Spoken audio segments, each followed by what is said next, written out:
So I'm going to actually just get into the bio. So Faye Johnstone is a trailblazing trans woman and queer advocate and a highly sought after speaker, trainer, and writer on 2S LGBTQI+ inclusion in Canada. She is a co-owner and executive director of Wisdom to Action, a national consulting firm specializing in community engagement, organizational development, and 2S LGBTQI+ inclusion. Faye is also the president of the Society of Queer Momentum, a national 2S LGBTQI+ advocacy organization which was launched earlier this year. For 10 years, Faye has challenged Canadian governments to advance systemic change for queer, trans, and two-spirit communities. Through op-eds and media interviews, community mobilization on key advocacy issues, as well as engagement with elected officials, Faye is an expert on galvanizing action on queer and trans rights. Faye was named as an emerging social impact leader by The Peak, a top 30 social purpose newsmaker by Future of Good, one of the 10 spectacular Canadian women to watch by Notable Life, and was the 2016 recipient of LGBT Youth Line's Trans Activist Award. Earlier this month, she was also honored as the Young 2S LGBTQI+ Entrepreneur of the Year by the Canadian Gay and Lesbian Chamber of Commerce. Faye is the first trans woman to serve on the board of directors at YWCA Canada and Oxfam Canada. She's also on a chocolate bar. And I'm lucky to call Faye one of my best friends. So please join me in welcoming Faye for her keynote presentation.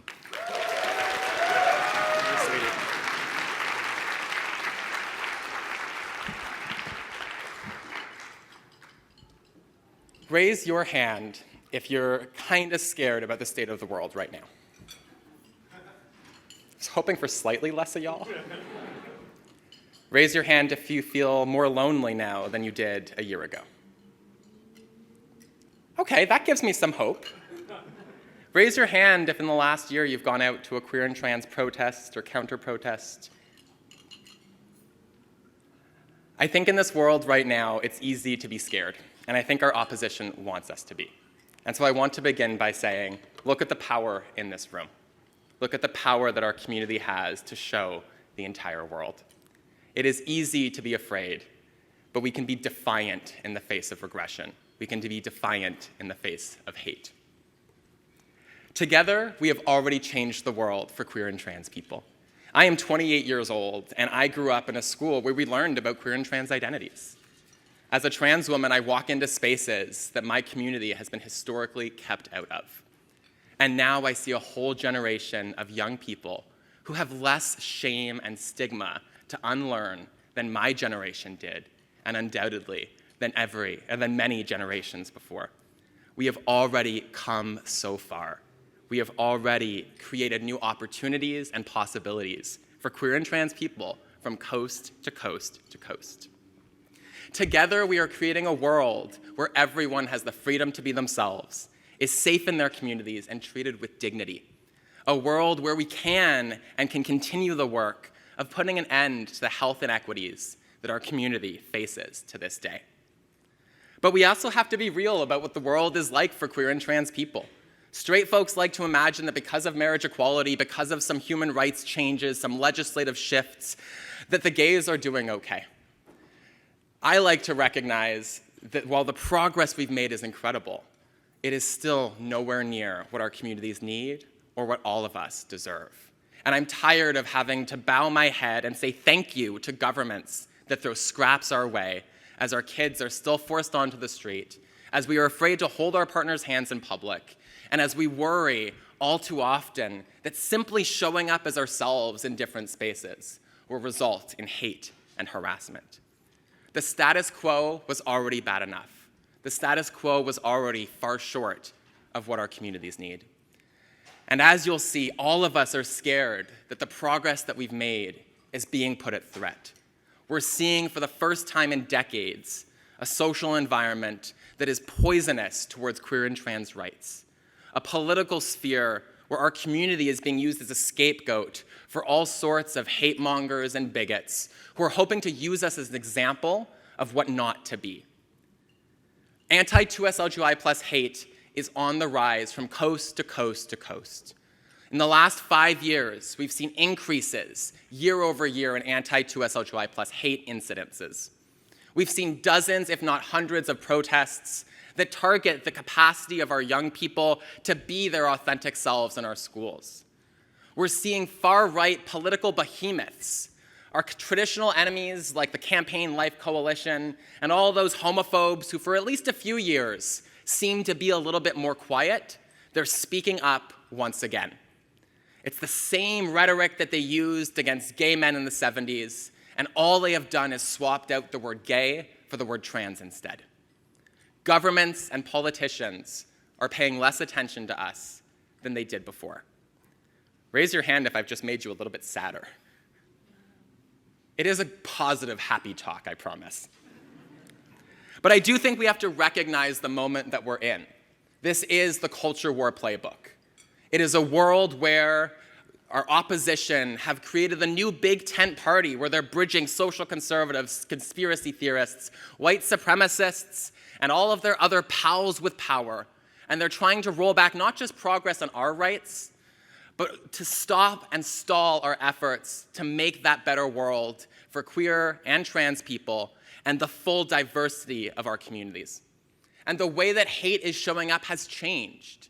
Social media and new technologies, our opposition has adapted to a 21st century campaign.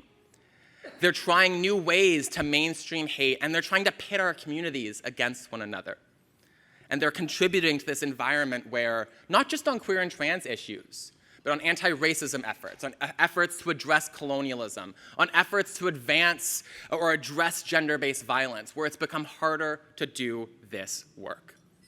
And we have to recognize what is at stake. If we do not confront this rise in hate head-on, the progress we have made will be put at risk, and our communities will suffer. We will see the re-entrenchments of all of the icky things that our elders have hoped and fought to leave in the rearview mirror. And we will see our capacity to bring forward equity-based interventions jeopardized.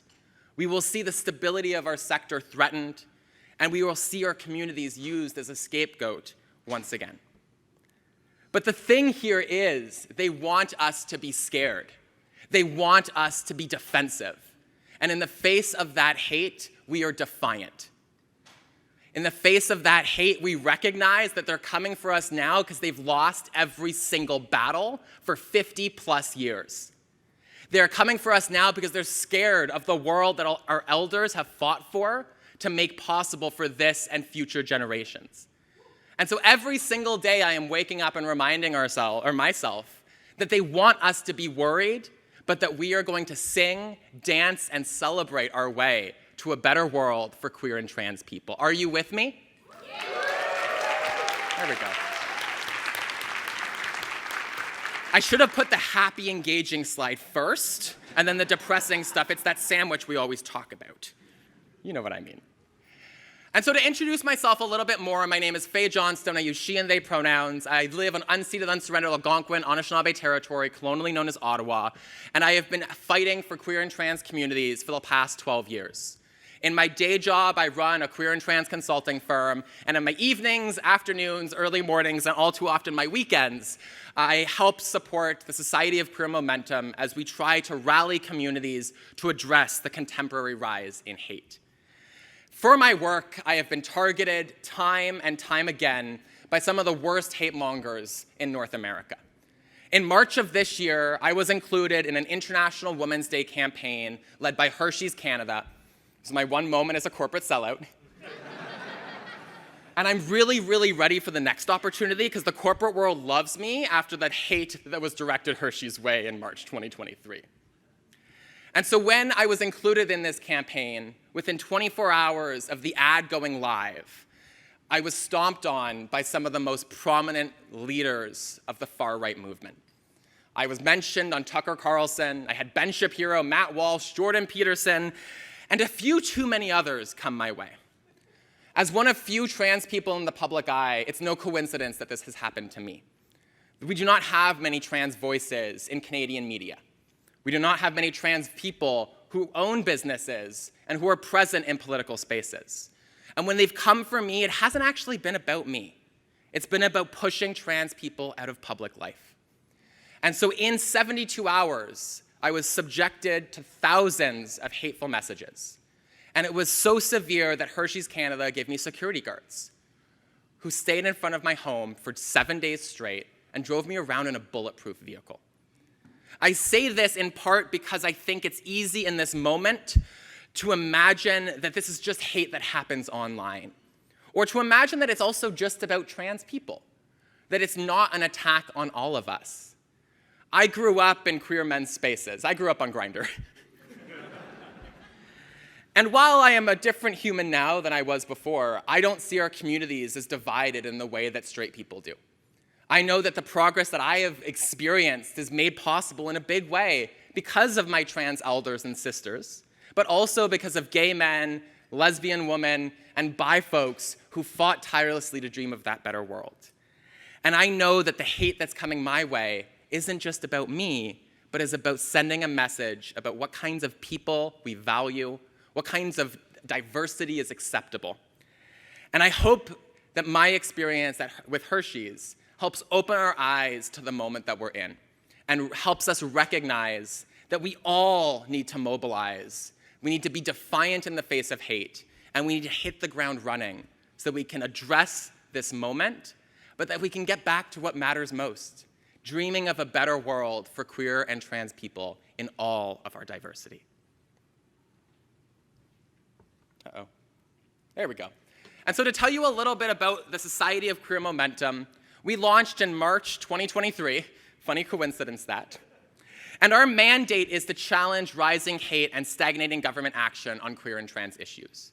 The way we're doing that is by creating coalitions and enhancing coordination, building bridges between local advocacy and the national space, while implementing campaigns that pressure governments and hold politicians accountable for hate or inaction on our issues. And my message today is that if we want to win this battle, if we want to prevent regression, we have to get organized. And we have to adapt to a new era of hate and disinformation. And we do that by doing what our movements have done time and again. We do that by building queer power.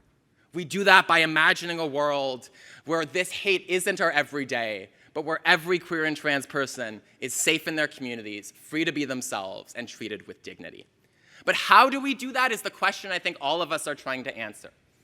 I think the first step we have to take is build a strategic and united response. We cannot win in isolation. We need to connect the dots between local efforts, national advocacy, and to do it while building bridges into other movements and communities. We are facing an opposition that's playbook is to divide and conquer us, to pit our communities against one another. And if we are not responding intersectionally, if we are not responding by bringing along other communities, we're not going to win this thing. But we also have to play smart. We can't just whack-a-mole our way to that better tomorrow. We need to mobilize, to build those networks of activists and allies across our communities, because this isn't just about queer and trans people. This is about all of us. And so we need to connect on shared values. I think we've had a long while where we can go and say cis heteronormativity is bad and hope that straight people listen. But we need to talk about schools where everyone is free to be themselves. We need to tap into values of freedom, dignity, autonomy, and safe communities. We need to recognize that there's a value in the academic language that we use, but that when we're chatting with the public or with folks who aren't already in our little echo chambers, we need different lingo and language that helps them come along with us, that helps them see that queer and trans issues are a principle of a safe, inclusive, and welcoming society for everybody.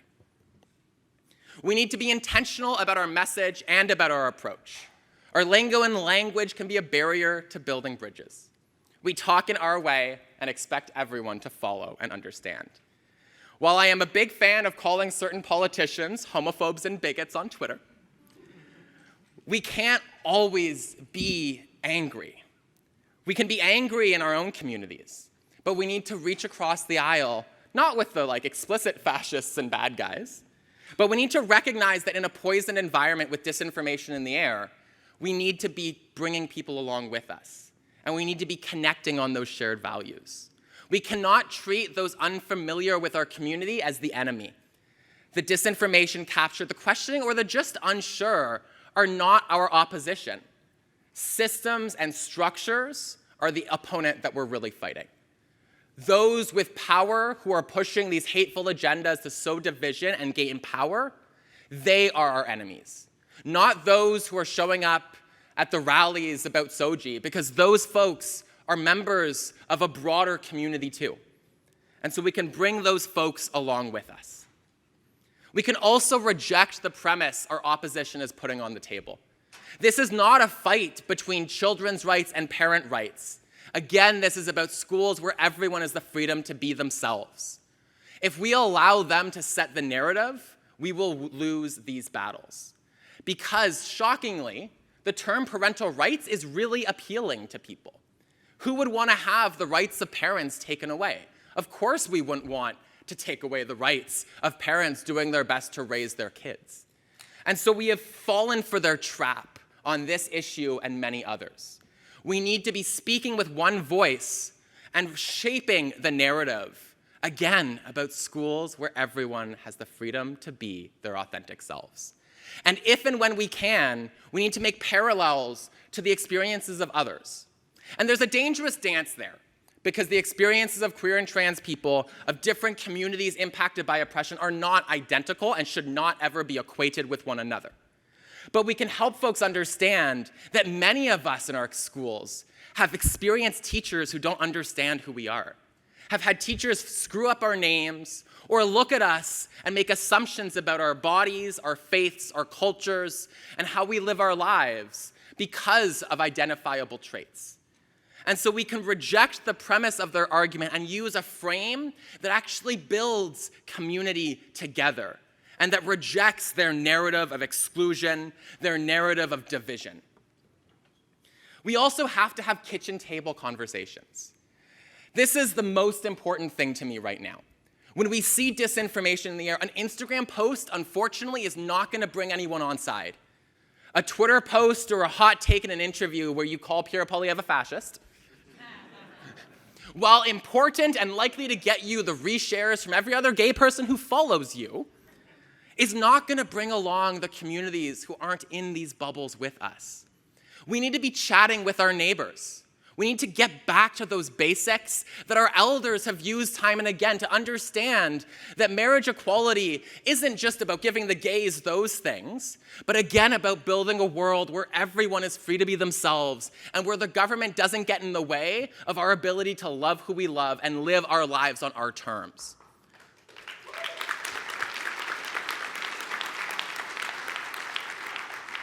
And we do that by being curious, by sticking to those shared values. Everyone deserves to be safe in their communities. No politician should ever be using the public's lack of familiarity with trans people to pit communities against themselves. We can reject those tactics because they have been used time and time again on the most marginalized in our communities, as to use them as scapegoats to roll back the rights and progress of many. We can have those conversations even when people don't disagree with us or don't agree with us. We don't need to be going and chatting with the explicit homophobes and transphobes, but I want you to talk to the person who works at your convenience store. I want you to talk to the neighbor that may have had a PPC sign on their lawn.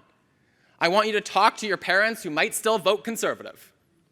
And to have those conversations, not in a way where we're angry, not in a way where we're calling them homophobes or transphobes for disagreeing with us, but where we help pull them along to dream of that better world with us.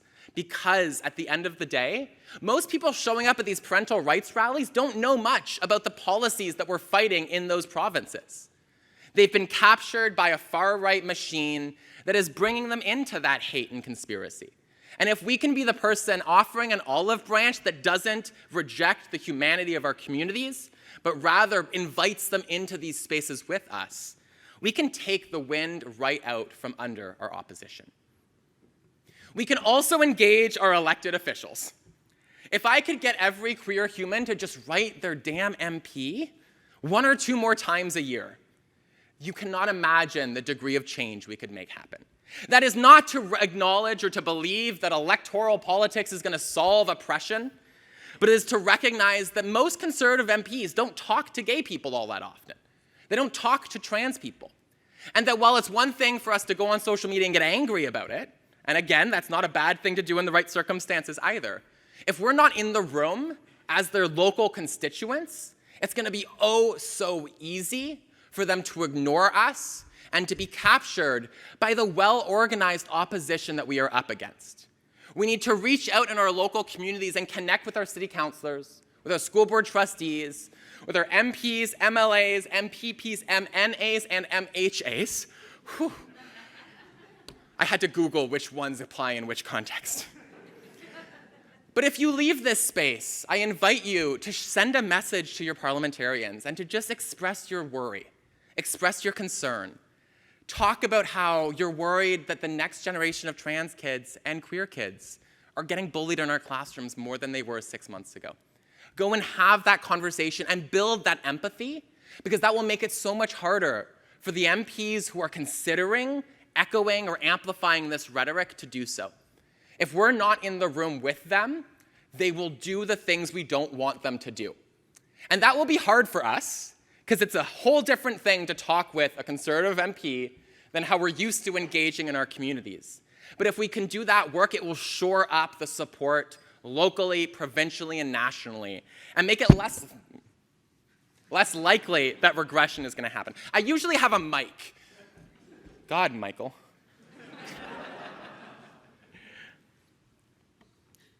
We can also embrace a diversity of tactics, and this is an important piece underpinning all of this. Half of my work these days is trying to help us build the infrastructure so that when hate happens, when a government regresses, we can all jump in together and hold them accountable for that hate.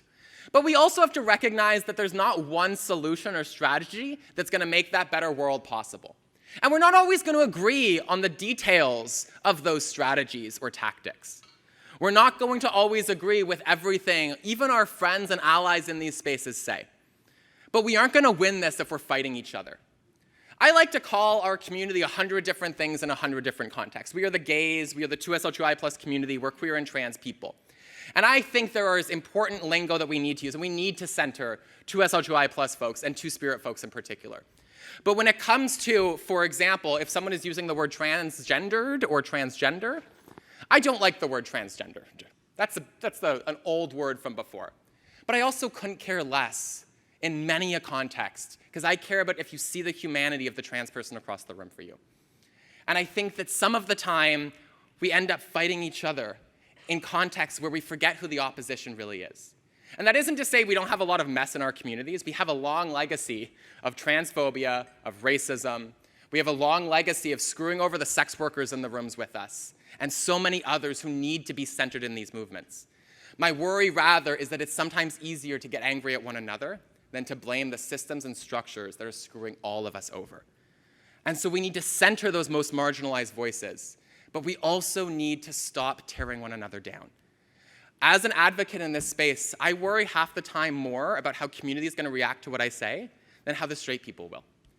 And I worry every single month that I'm going to get canceled because I'm going to trip over an interview.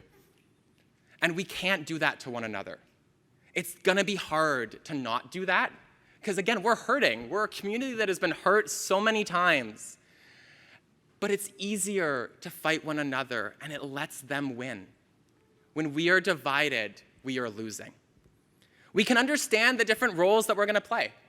My favorite example that sometimes gets me near to being canceled is I'm not going to go on CBC News and say ACAB. But I am going to go and say that we need to radically redistribute resources from police institutions that have a history of engaging in violence against our communities and pitting those communities against each other, and that we need to support community-based responses. And so we need to recognize that there are different ways of achieving the same goal.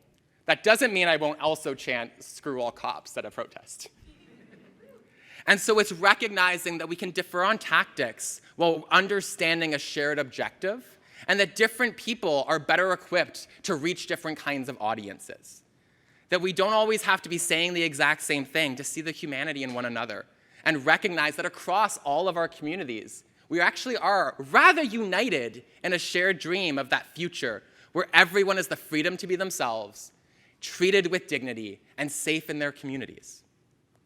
We can uplift multiply marginalized voices. I think one of the elephants in the room right now is that as we saw the September Million March rallies, there were a lot of faith-based communities in those spaces. And the thing that we didn't realize was that we gave them the opportunity to do that. And I say that myself as a white lady on this stage. We as a community, by creating and perpetuating a narrative about queerness that centers white people, gave them the opportunity to plant division and to pull those cracks apart and pit ourselves against one another. I don't pretend to have the solutions on how we solve that piece, but I know it means we have to engage with those communities who have been traditionally excluded from our spaces.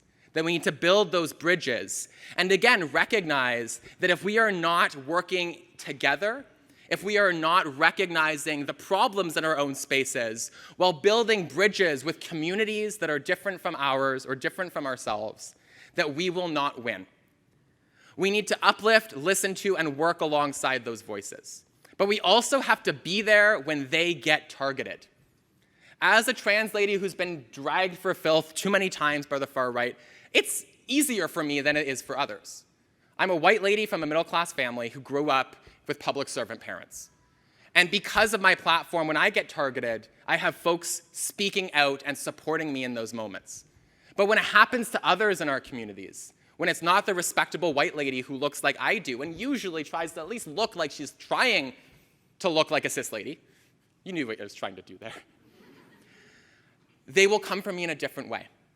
And I get folks backing me up. But when it's a black trans woman, when it's a sex-working trans person, when it's others in our communities, we don't speak out in the same way. And that allows those voices to be shoved out of our community. There's a joke in the trans girl space that we all have 5 years of organizing before we're burnt out. And the reason for that is because all too often we have to do this work alone, and community doesn't back us up in the same way. That is a challenge I will offer to myself, and that I will do my best while screwing it up to accept, but I invite us all to do that work as well, because it can't be just certain people in these spaces and stages. And through all of this work, we cannot permit them to make us scared and to make us suffer. We cannot permit them to deny us the joy that our community brings. We cannot let them make us scared to live our own lives. And so I invite you to take time to care for yourself. I think in this work, we all feel like we have to do all of it, or it's not enough. I definitely feel that when I give up too many of my evenings and weekends and nights, and Michael also does that all of the time. He sat right beside me. I can't not poke him sometimes. He did say he's one of my best friends, so I'm allowed. But we can reject a deficit-based narrative to queer and trans identity. I've been going to more drag shows and more gay clubs lately than ever before. And I do that partly because those are healing spaces. Those are spaces where I can be with my people and where I can actually leave aside this fear and anxiety about the state of the world. We can celebrate all that we have achieved and the immense contributions we make to our culture, to our economy, if you want to chat with some good conservatives about it, and to our world writ large. When COVID happened, queer and trans communities developed mutual aid networks. When our kids stopped having access to GSAs, the queer youth created their own Discord servers. And now most of you might actually know what a Discord server is. Progress. I love, not to name and shame the older folks, but I love that they laughed the most at that joke. We have to reject a deficit-based narrative on queer and trans existence. My worry right now is that we're all reading these headlines every day. I read all of the, no, not all of them. I read too many of the hate comments about me. It's not a healthy thing to do. Please don't take any lessons from my playbook on that front. But we cannot always spend our days worried about hate. The hate is bad right now, but look at the space that we have in this room. Look at the progress that we've made, the communities that we've carved out, using the least amount of money, because no straight folks support our organizations in the way that they should. And we have to be in it for the long run. I've been saying these days that for the first time in 12 years, I'm worried about what the next 5 years will look like. I remember the feeling when I first came out as first a little bit of a gay kid and then a trans gal. And I remember the hope in the air. We actually need to bring that damn hope back. We need to recognize that they're coming for us because we keep kicking their asses. I'm sorry, I'm swearing more on stage than I thought I would. But again, if we don't take the time to care and to celebrate, we are playing right into their playbook. And so spend time telling your loved ones what you love about them. Spend time reminding the queer kids that they can just be kids and they don't need to go out to every frickin' protest in order to fight the fight in a good way. Our agenda as an organization is to build a national movement to resist hate and accelerate social and gender justice for queer and trans people. We're creating new tools, training, and resources to help us mobilize and address this disinformation and, as our name would speak to, build momentum. We're mobilizing campaigns, but we need your help to do it. When New Brunswick happened, when we had a regression on queer and trans rights in that province, we were not ready. None of us were. The national organizations, we weren't ready either. There were just a couple of us in the room for that battle. And we were learning how to fight a different kind of fight than we had before. But what we need to be is ready to go in a direction. We need to come together and we need to speak with one voice 1,000 times because that is how we change the public's perception. We are losing on the parental rights and trans kids battle. The next one is going to be gender-affirming care and trans kids. We need to be ready so that what happens in New Brunswick, what's happening in Saskatchewan, cannot happen again. And that does mean we have to work differently than we have before. We need to show up in bigger, louder, and prouder ways. And not always by calling them the bad guys, but by showcasing the incredible contributions our community has to offer this world. I want you to dream with me of a world where queer and trans people are safe, are truly free, are healthy, and thriving. Actually, somebody close their eyes, so you now all have to do it. Close your eyes. Thank you, you know who you are. Picture what that world would look like. Picture how you would walk in that space. Imagine the joy as you see a whole world where gender and sexuality and gender and sexual diversity is celebrated, where no gay kid, queer kid, trans kid, or any other kid is forced out of their homes because their parents aren't ready or willing to accept them. Imagine a world where we fought these battles and where homophobes know better than to spew their filth in our communities. Imagine a world where we're dancing, singing, celebrating, and hanging out with drag queens every weekend. And kings too, and drag performers of all genders and diversities. That is the world we need to keep fighting for. We cannot just be defending or reacting to hate. We need to bring that message of a better tomorrow to everyone that we know. Give me a hopeful movement. Give me a movement that's popular. Give me a movement everyone else is jealous of, because they should be jealous because we're prettier than all of them are. You can also, this is where I make my personal pitch. We as Momentum are just getting started, and we need your help to fight this fight. We're trying to build a movement so that if a politician pushes hate and homophobia, we can hold them accountable. We're disseminating new tools so that we can react to these battles in better and smarter ways. If you fill out this if you scan this QR code, it takes you to a little Google Doc, and it asks you to tell us a little bit about yourself so that we can start bothering you to amplify all that we're up to. We're also creating spaces. We have a gathering of queer and trans community organizers that comes together every month to share knowledge, to build relationships, and to strategize for that better tomorrow. We're building coalitions with our feminist pals, with labor unions, and so many others. But we need you to tap in with us too. That's my first QR code. You've been warned. You'll get the slides, probably. This is the second one. A week and a half ago, we launched a petition, a House of Commons formal petition, calling on the Government of Canada to act for trans equality now.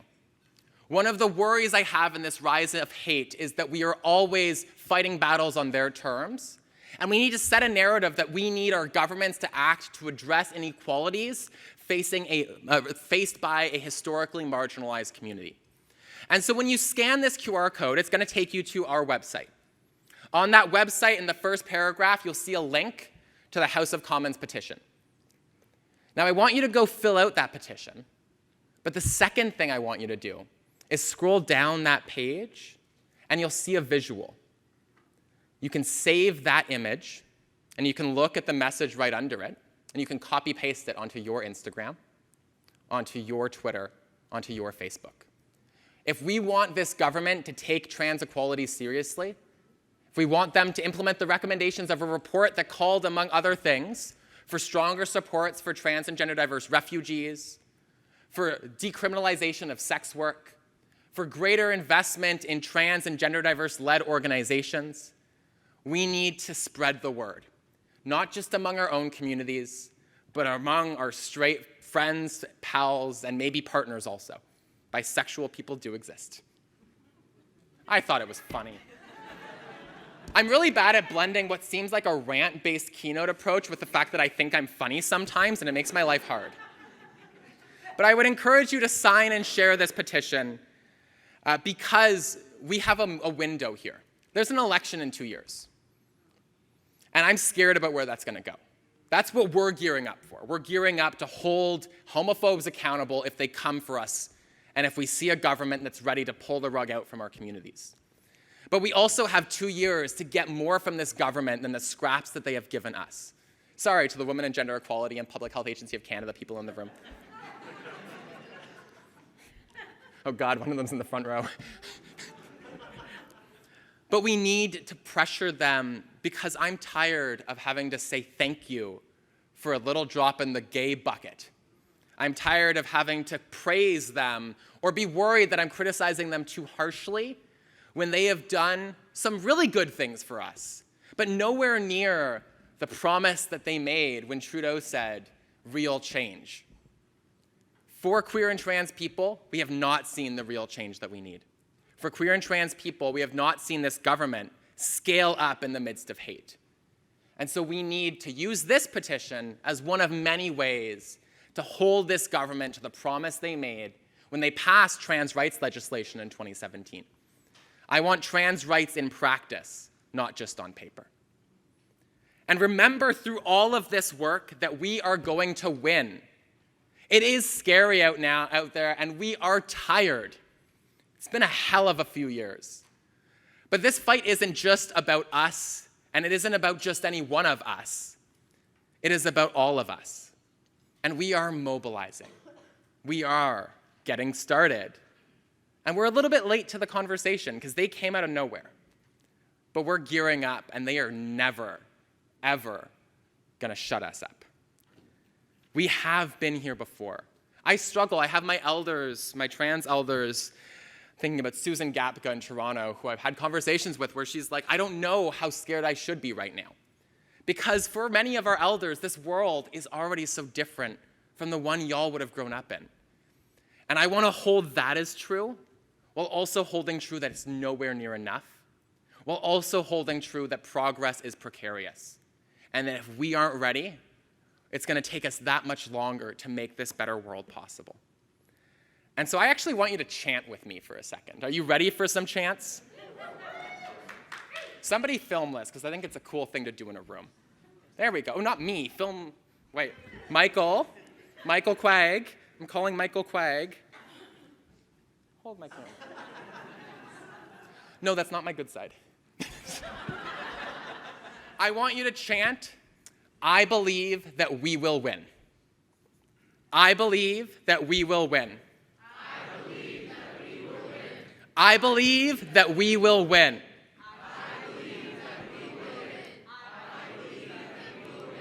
Now pause. That was less cool than I thought it was, but I tried. If you ever have to write a chant sheet, they will never work as well in practice as you think they will on paper. But I do want to leave you on that note. They want us scared, but we are going to sing, dance, and celebrate our way to that better tomorrow. We are going to be defiant in the face of hate, and we will refuse to be forced out of public life. We will refuse to be shoved back into any closets, because together, we will win. Thank you so much. It's been an honor and a pleasure.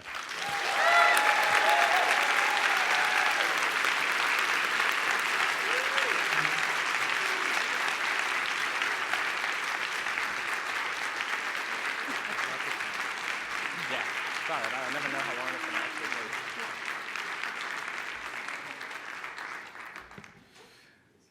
Thank you so much, Faye. We do have a good amount of time for question and answer, so I see a couple of folks that are putting up their hands. We do have a couple standing mics on each side of the room, so you're welcome to come up and ask Faye a question. While folks are kind of thinking about that or getting up to the mic, I just want to say thank you again, Faye. Knowing you and what you've gone through over the last year, it's been heartbreaking to witness, and I just want to thank you for your bravery, your courage, sharing your story, and helping to fire us all up, because that certainly was really motivating. So thank you so much.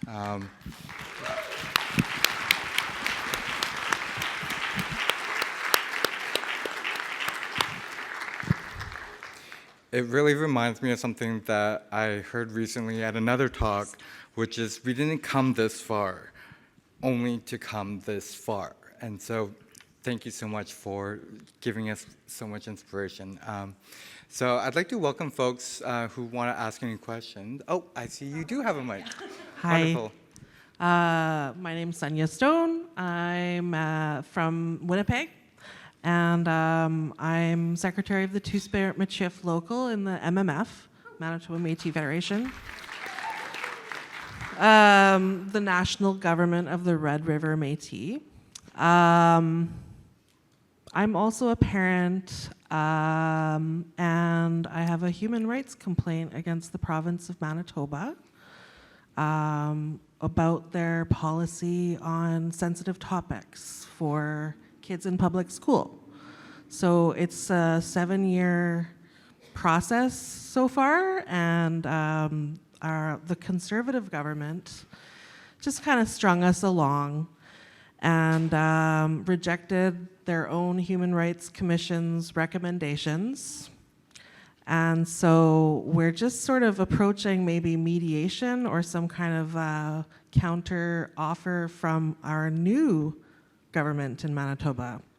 So Wab Kinu's our new premier, and I'm really hoping that some of y'all would consider writing to Wab and letting him know that this human rights complaint is extremely reasonable. My proposal is extremely reasonable and no less than what children and everyone in Manitoba deserves. And yeah, I'd really appreciate your support with that. A co-complainant's name is Karen Edwards, and it's filed with the Manitoba Human Rights Commission, so you can reference those. And yeah, I'd love your support with that. And I'd also like some advice from you, Faye, if I don't actually get a counter proposal and we do end up litigating finally after 7 years of dicking around. Yeah. So what would you say to someone like me who's just pursuing a modest human rights battle on their turf, etc.? Well, first, big thank you for doing what you're doing. It's not easy to bring a human rights complaint forward, and especially when it's been 7 damn years, so.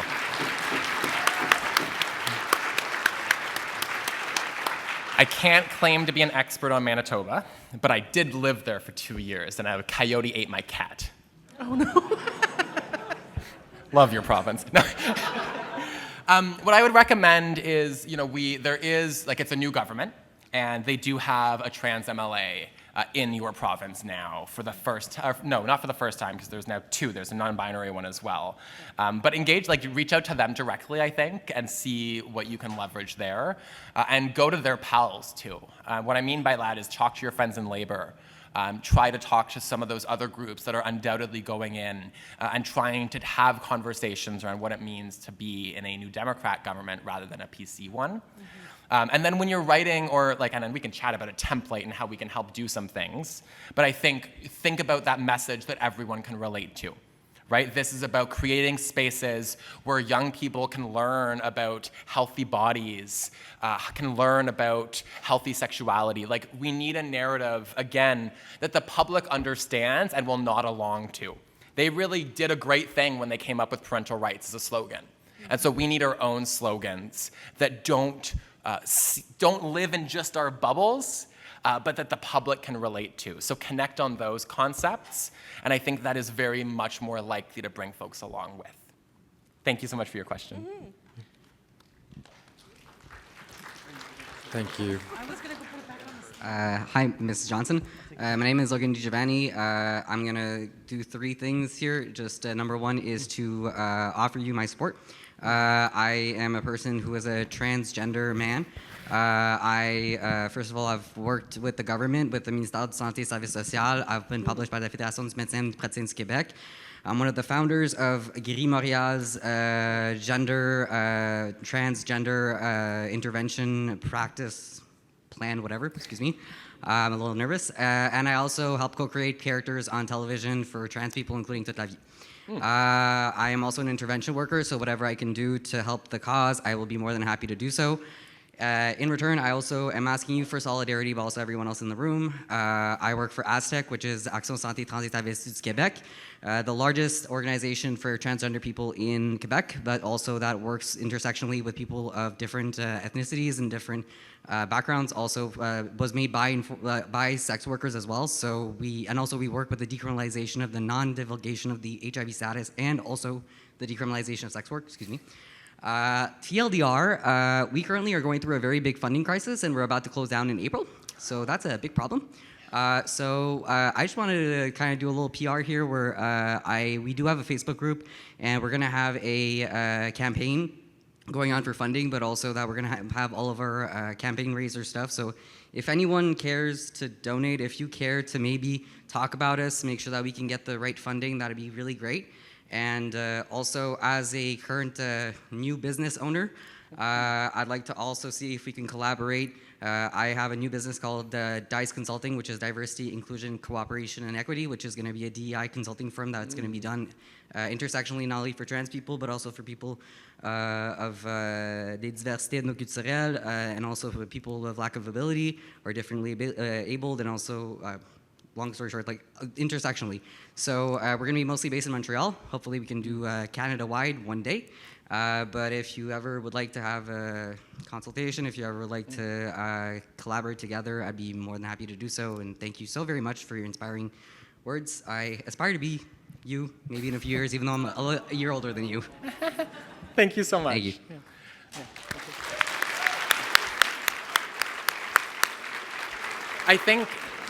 I think like a couple notes. I think this is the thing that scares me is we have more government funding as a sector than we have ever had before. But we also see a boom and a bust cycle with how they fund us. They fund an organization one year and then not the next. And they actually create that division as we're all competing for a tiny drop of funding.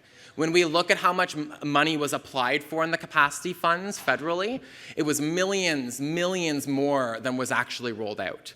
And my worry is that those organizations that work with the multiply marginalized, with the intersections of communities, are going to be the ones that are more likely to boom and bust because we give them funds and then we don't back them up. And so I think that is something we need to think about. We do need to be willing to fundraise for others sometimes too. It's a good praxis because then they will fundraise for us as well. And yes, we'll chat more. Thank you.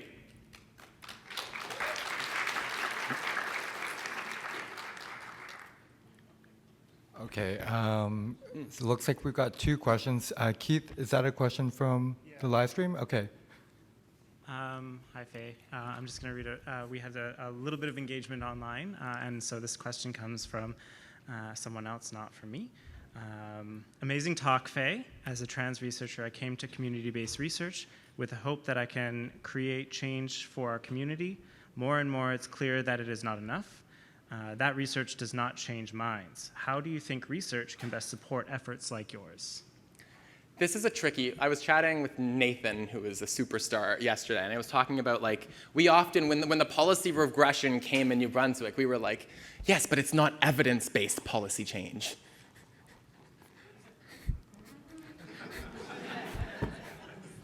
Governments care about evidence, but they often care about talking about evidence as much as they actually care about it. So in terms of research that we need better research on public opinion influencing. And when it comes to how we use research, I think we need to find, I don't know if I have a good answer to this, because we do need better research on just about every single metric of queer and trans identity and health and experience. But I think we also need to think about research that isn't just, I want research that shows the world how they benefit from a better world for queer and trans people. That, again, if we address systemic homophobia, I want someone to give me the number, and this is bad because I don't like a capitalist framework, but I want them to show me how much money we save for every queer kid who isn't kicked out of their house. Because if I have that number, I can take that to a policymaker and say, if you throw $100 million at these gay people over there, you're going to spend $200 million less money on emergency rooms and crisis shelters that aren't an effective response in the first place. And so I think that's like public policy research is where I think we need to lean in, and research that cuts across health, economic, and social contexts, while also valuing the like very niche targeted intervention research as well. So I think that would be my response. And then create your research in a way that the public can understand and relate to, because we are not as good at the knowledge translation piece. But if you're struggling with that, I hear there's a wonderful organization called the Community-Based Research Center that can probably help you a little bit on that. Thank you for the question.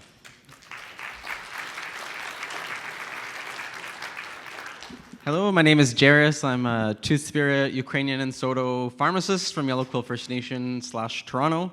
I just wanted to note the hashtag facts over fear.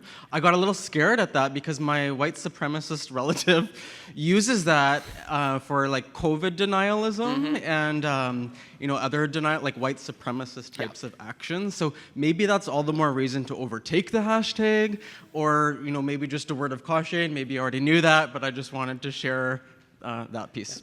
I love that. So I'm going to highlight something in that is we cede territory that we need to fight like hell and not to let them take away from us. We are the movement of freedom. We are the movement of safety and human rights. We are the movement of liberty. We are very often allowing them, because we're scared of their rhetoric, we're ceding ground that we can't let them win. This is a problem for progressive movements writ large, where we are scared of talking about economic issues because we imagine those are conservative talking points. We all deserve the freedom to be ourselves. Freedom, equity, human rights, these are our concepts. They are social concepts we can all agree with. And so yes, we need to be careful, because the facts over fear stuff, if they own and operate in that space, there's a care we need to take there. But at the same time, we need to name that we're the ones who are on the side of evidence. We are the ones who are imagining the conservative governments in New Brunswick and Saskatchewan are denying the freedom of trans kids. And so we cannot be afraid to name that, because freedom is a concept everyone does and actually should get on board for. And so we need to fight those fights, not always allow them to win in places and with terms that should be ours to own. Thank you for the question.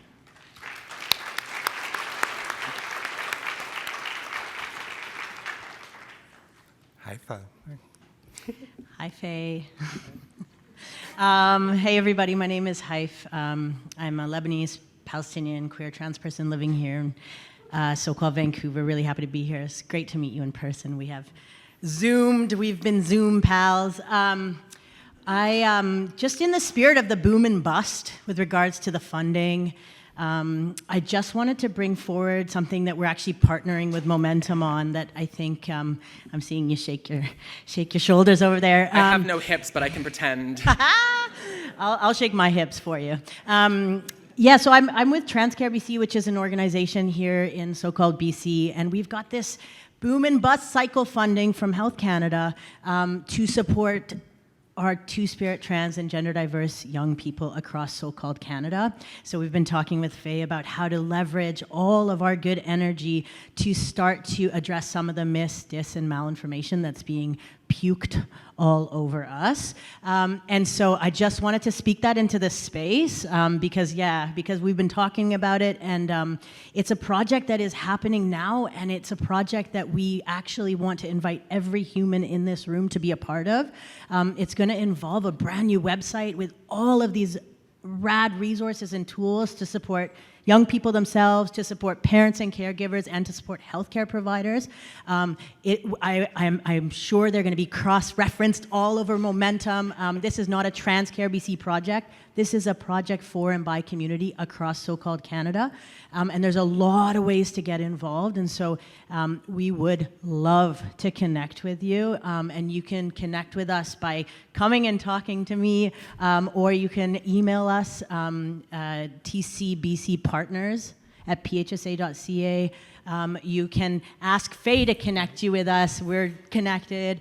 And yeah, it's just a really good opportunity to step into that boom and bust cycle money piece, because at least we've got some of it. So let's use it for the young people and really help leverage their voices. So thank you, Faye. Thank you. And I would say, like, the next battle is going to be gender affirming care and trans kids. And like, I am the first one, like, my life is being the gal yelling into the media and into the megaphone. And I'm going to struggle with how we message that well, because Lord Jesus, it's hard when the public doesn't understand and when their frame of reference is disgusting language about kids. And so my invitation is support that project. And we are going to think about and look into, how do we predict and create tools for the next fight. But it's not going to be enough to say, no, we're not doing that to kids, or, they're just trying to, we need a better message. And there are folks like Transcare BC that are helping develop that message. But my invitation to y'all is, when you see that, put it into practice. My invitation is, in the trans rights and schools conversation, is use that message of schools where everyone has the freedom to be themselves. Because we do, again, I was chatting with, I'm going to name drop Kai Chang Tom into the chat, because everyone should at least once a day. But we had a conversation, and it's movement discipline, right? And it's a push and a pull, because we need the freedom to go in our own directions, but we also need a united direction, a united strategy underlying that. And we will not change a public narrative if we're not amplifying one or two messages that the public relates to and saying it in every interview, in every conversation. That is how we take control of the narrative. That is how we combat their frames of reference. Thank you for the question.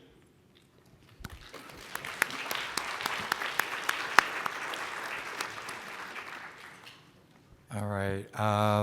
I think we might have time for one last question or comment. Otherwise, I just want to thank everyone for stepping forward just to share their reflections on Faye's amazing talk and asking such great questions. Certainly, I hope you all share my feeling that we've all got work to do and some very concrete actions that we can all take to support the work of Queer Momentum, our local community-based organizations, and really important projects like the work that Haifa was speaking to at Transcare BC. So I'm just going to quickly mention that we're on break now for 15 minutes, and then the next concurrent sessions will start at 2:30 p.m. Thanks, Thank you everyone. so much, everybody.